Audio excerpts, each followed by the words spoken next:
These are the three postulates which we'll be using to derive the heat equation. The first postulate says that we can know the amount of energy within a substance, U, by knowing its specific heat capacity, its mass, and its temperature. The specific heat capacity is in units of joules per kilogram Kelvin, and it pretty much just says how much energy the substance is able to store. For example, water has a very high specific heat capacity of about 4,000 joules per kilogram Kelvin, which means it can store a lot of energy in it. And if there's more of a substance, if it's more massive, it can store more energy. And finally, if the temperature is higher, this is in units of Kelvin, then there will be more energy inside of it. So this is in units of joules. This is Fourier's law. It was not derived from first principles. Fourier just did experiments and figured out that this is how the universe do. So he wrote a law. It says that the flow of heat goes from hot to cold. This is the thermal conductivity in units of watts per meter Kelvin. And metals have high thermal conductivities in general, of like around 300-ish. And this is the temperature gradient, the change in temperature in Kelvin per change in X position. So that would be Kelvin per meter, would be the units. So if we were to have a aluminum bar here, and we denoted that the vertical axis, this represented the temperature of the bar. If we had a gradient that looked like this, so the temperature is really high on the right hand side of the bar and really low on the left hand side of the bar, that would be a positive gradient. So the dt dx, this term would be positive. A minus times a positive, k is always positive, it will be a negative. So heat will flow in the negative direction. And if we have a high value for gradient, that is, this is a steep slope, or we had a high value for thermal conductivity, we'll have a lot of heat flowing in the negative direction. And it works the same way. If we had a negative gradient, the dt dx, this is negative.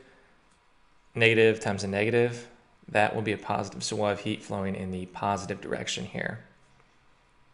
So that's Fourier's law. And the units here are watts per meter squared. In a one-dimensional approximation, that's what we're looking for. But in the real world, we'll have to multiply both sides by area to get watts, because that's what we care about. How many watts are flowing outside of my wall or computer chip or whatever. And finally, this is the conservation of energy. This is the third postulate we're going to be using.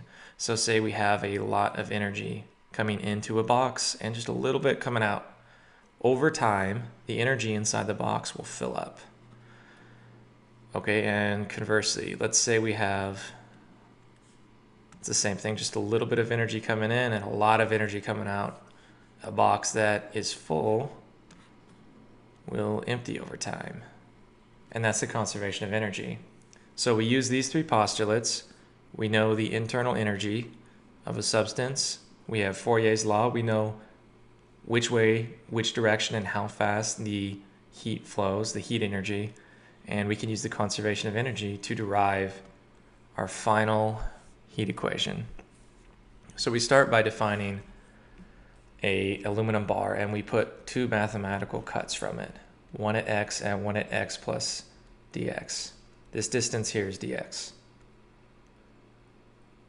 So we say we have a quantity of heat flowing into it.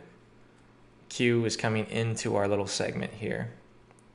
And the heat flowing out of the segment, this is going to be Q, but what happens inside of the segment? There might be a change in heat energy in the segment. There might be a change in gradient. So if we have a high energy here, it might go down with inside of the segment, and now it doesn't want to, there's not as much thermal pressure to push that heat outside of the segment. And we multiply this times dx. So we use our third postulate here, conservation of energy.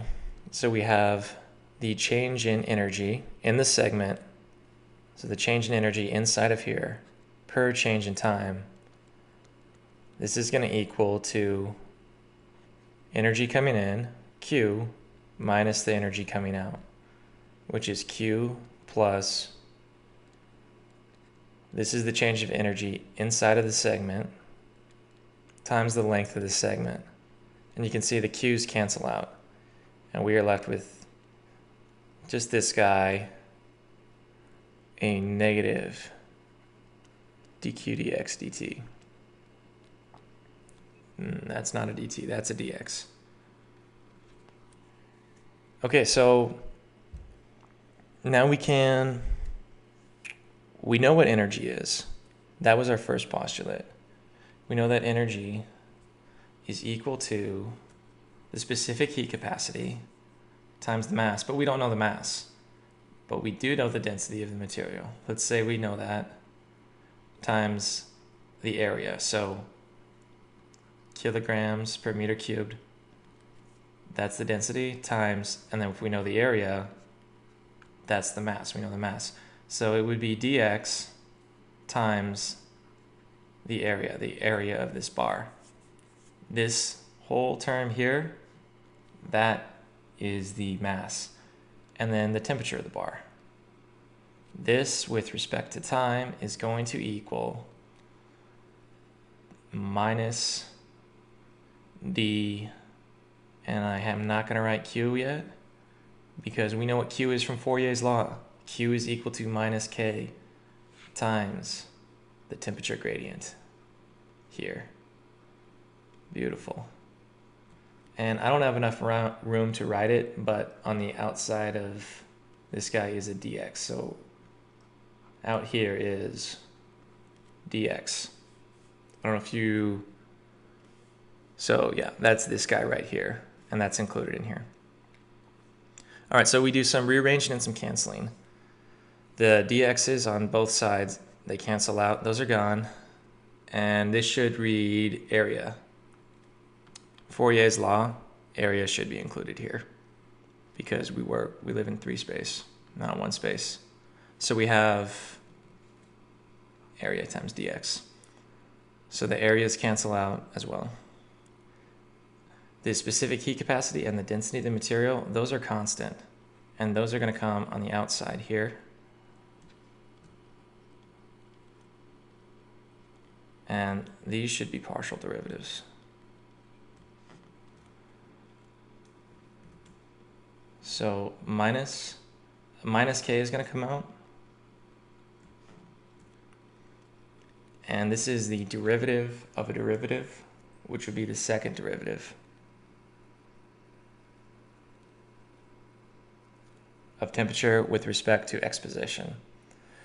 So the minuses, 2 minuses make a positive. This is a positive, and we divide both sides by specific heat constant times density. And we are left with a final equation equals kappa times partial T partial x squared, where kappa equals the ratio of thermal conductivity to specific heat capacity times density. And this is known as the thermal diffusivity. And if you work out the units, you get meters squared per second. I don't know what the physical significance of these units are, but thermal diffusivity is an important thermodynamic property.